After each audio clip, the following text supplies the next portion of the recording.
Syria's drug problem casts shadow over Assad's rehabilitation.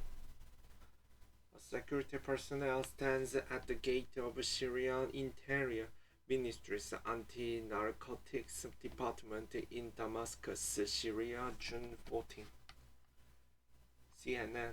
Almost 5 months since Arab states extended the olive branch to Syrian President Bashar al-Assad, there are signs that some key architects of the initiative may be growing skeptical about his commitment to the agreement. Jordanian Foreign Minister Ayman al-Safadi this week said that trafficking of the addictive amphetamine captagon from Syria to Jordan has only increased after normalization talks that lead to Assad's return to the Arab League in May. Syria was kicked out of the Arab League in 2011 following a brutal crackdown by the regime on opposition forces that sought to unseat Assad. Jordan was one of the biggest proponents of its rehabilitation, being one of the main victims of Syria's drug trade. But it feels now that the regime is either unwilling or unable to clamp down on the trade. Jordan is fighting on the border to make sure drugs does not get into the country, the king was cited as saying last week by our monitor. Bashar al-Assad does not want to conflict with Jordan. I don't know if he's fully in control. One of the key demands the Arab states made of Syria in exchange for rehabilitation is that Assad help crack down on trade in captagon. The vast majority of each global supply in the $57 billion captagon industry is believed to come from Syria, with neighboring countries and the Gulf region being its primary destination. The trade has turned Syria into a narco state that has allowed the Assad regime to replenish its coffers after years of war and sanctions, and given it enormous leverage over its neighbors, and has been partly responsible for bringing them to the negotiating table with Assad. In another possible sign of Arab disgruntlement with Assad, the Saudi-owned Asak al-Awsat newspaper reported this month that Arab ministerial committee tasked with overseeing Syria-Arab normalization froze its meetings with Damascus due to a lack of response to the roadmap drawn up to normalize the Arab-Syrian ties. Hossam Zaki, Assistant Secretary General of the Arab League, however, denied the report. They are not true, Zaki told CNN Friday.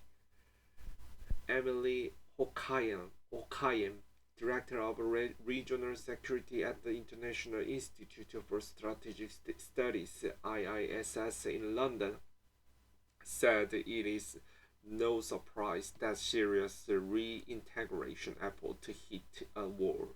Nothing of substance has been accomplished, while Assad has obtained a symbolic victory that constrains Arab engagement for years to come. Hokayam told CNN, adding that it is difficult to see how the May decision could be reversed and how sticks can be deployed to compel compliance.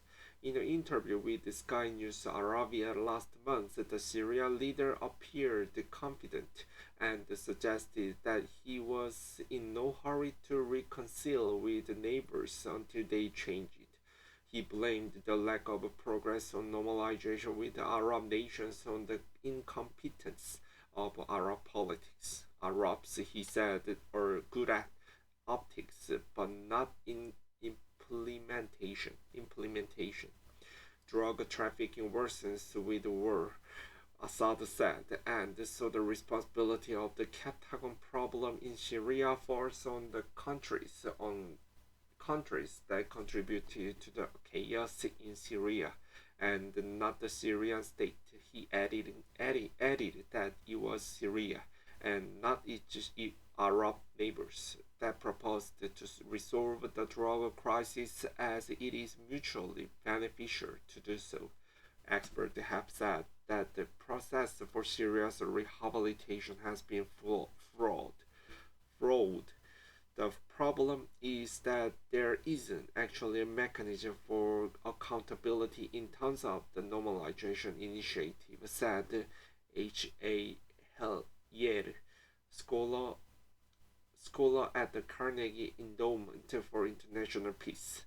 If Assad simply ignores the demands of Arab states, even if he originally signaled that he would take them seriously, there isn't a process that institutes penalizing him for any violations. Hellyer told CNN, "It is all rather more ad hoc and arbitrary." Booming Captagon trade. The Captagon trade is booming, Jordan says, with traffickers using increasingly advanced technology to smuggle the amphetamine out of Syria and into neighboring countries. The Syrians promises to work on that challenge with us, but the situation on the ground continues to be extremely challenging. Jordan's Foreign Minister Ayman al-Afadi said, "We see an increase in the number of operations, and accordingly, we are doing what we have to do." Safadi described the Captagon trade as the highly organized operation where drug traffickers have access to very advanced technology, including drones and night vision. For every 2 or 3 busts, Safadi said, another 2 or 3 makes it through a border. Jordan, which shared the 378 kilometer long border with Syria, sees instability with each neighbor as detrimental to its own national security. Gulf states and Jordan routinely report drug busts, with the massive amount of the drug found in everything from building panels to baklava shipment. This month, the United Arab Emirates said it foiled an attempt to smuggle 13 tons of Captagon, worth more than $1 billion, hidden in the shipment of doors and decorative building panels. Jordan's armed forces routinely shoot down drones flying in from Syria and carrying amphetamines. Experts say that both ends of the Arab-Syria normalization pact are failing to meet each other's expectations. Assad may not have found a powerful enough intensive to give up its lucrative drug trade, and what he wants may prove difficult to deliver. What Assad always wanted was not something that the Arab states could or would offer: unconditioned political support, massive financial assistance, as well as Arab pressure to lift Western sanctions. Hokaiyem said Arab states may now find themselves backed into the corner. Their margin of maneuver is limited. Hokaiyem said direct, straightforward coercion is off the table, and several countries don't care enough to spend effort and political capital on Syria, he said, adding that Assad's stubborn politics may even lead some countries to simply cave. CNN's Zina Saifi contributed to this report.